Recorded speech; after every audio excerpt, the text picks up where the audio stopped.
ভাড়ায় ঈদের দিন হিসেবে একটু বেশি। ভাড়া সচরাচর 600 টাকা নেয়, আজকে 800 টাকা যাচ্ছে আর কি।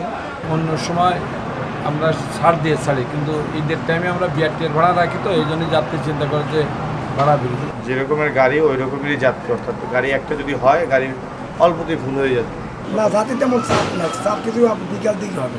ওয়ালটন ফ্রিজ কিনে অনেকের মতো আপনিও হয়ে যেতে পারেন মিলেনিয়াল। সেরা পণ্যের সেরা অফার।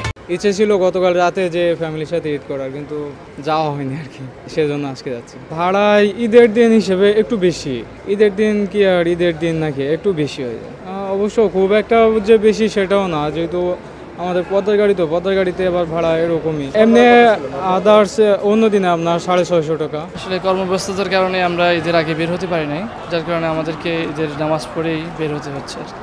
ভাড়া সচরাচর 600 টাকা নেয়, আজকে 800 টাকা যাচ্ছে আর কি। ঈদের সময় আসলে গাড়ি অনেক সময় ফাঁকা যায়, এটাও একটা বিষয়। তো সব মিলিয়ে যদি একটু উভয় পক্ষ থেকেই যদি সামঞ্জস্যতা রাখা হতো, এটা সুবিধা হতো আর কি।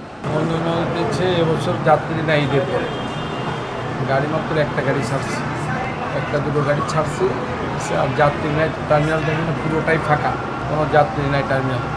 আমাদের কখনো বিআরটির যে চার্টের ভাড়া আছে ওর থেকে অতিরিক্ত কোনো ভাড়া নেওয়া হয় না। যাত্রীরা অন্য সময় আমরা ছাড় দিয়ে ছাড়ি, কিন্তু ঈদের টাইমে আমরা বিআরটির ভাড়া রাখি, তো এই জন্যই যাত্রী চিন্তা করে যে ভাড়া বেশি। বিআরটির চার টাঙানো আছে, ওর দ্বারা তো যাওয়ার কোনো সুযোগ নাই।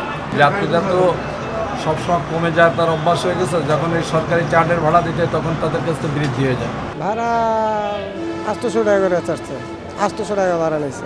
সাধারণত ভাড়া আপনার 600 650 এরকম টাকা। আমি পঞ্চগড় থেকে এসেছি, পঞ্চগড়ে যাবো এখন।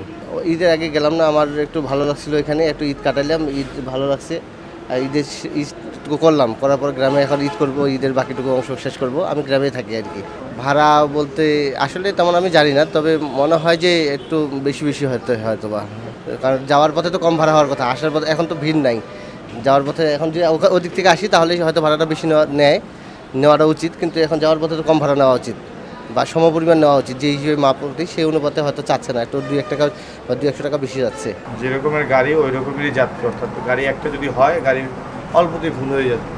এটা 40 সিটের গাড়ি ফুল হইতে আধা ঘন্টা এরকম লাগতেছে, তাহলে সেটু না মোটামুটি যাত্রী আছে গাড়ি নেই।